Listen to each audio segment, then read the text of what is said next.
IndiaMART, which offers a business-to-business marketplace platform, posted an above-street estimate earnings in Q1 and has yet again made it to our ideas for profit. Let's find out why it makes a compelling proposition after the Q1 earnings. Well, revenues declined by 9% sequentially, with paying subscribers that were down by 9.5%. On the back of reduced employee cost and also the other expenses, this time around we've seen by 28% and 37% decline respectively in both of them sequentially. That is, also EBITDA grew by 39% this time around in Q1. Also, other income rose by 93% sequentially and 134% on a year-on-year basis on the back of treasury gains, which aided profitability. So the higher EBITDA as well as the other income drove the 63% sequential net profit growth as well.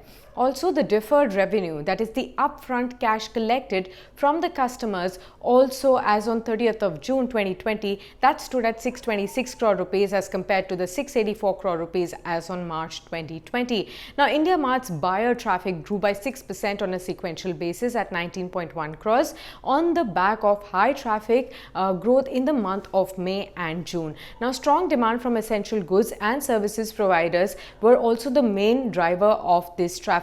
Now, in order to retain the paying subscriber base, IndiaMART will also offer discounts ranging from 5 to 10% and in some cases extend the subscription plan also by the couple of months. Now, IndiaMART reported the highest ever business inquiries during the quarter under review. That's despite the 50% dip that was witnessed in the April month of 2020.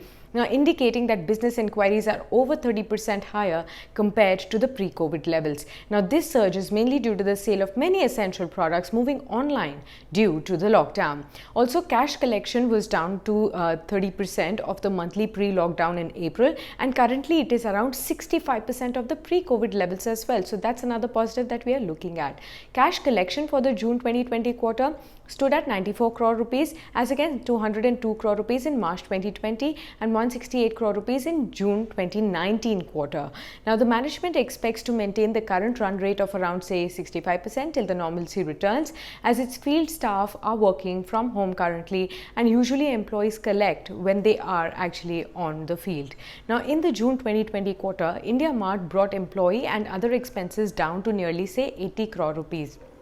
Now, the company expects 50% of the cost saving, that is 20 crore rupees, to be permanent in nature till normalcy really comes back. IndiaMART also saw a reduction in the employee strength by nearly 240 people during Q1. Also, if you look at it, as on 30th of June, the standalone cash and also the cash equivalent stood at 945 crore rupees as compared to 920 crore rupees as on 30th or 31st of March 2020. Now, while the cash generated from operating cash flows stood at 5 crore rupees as compared to 95 crore rupees as in the March 2020 quarter. Now, we like IndiaMART because of the long-term accelerated adoption of internet by MSMEs, dormant market share in B2B online space, debt-free balance sheet, and the upfront collection of revenues from subscribers as well.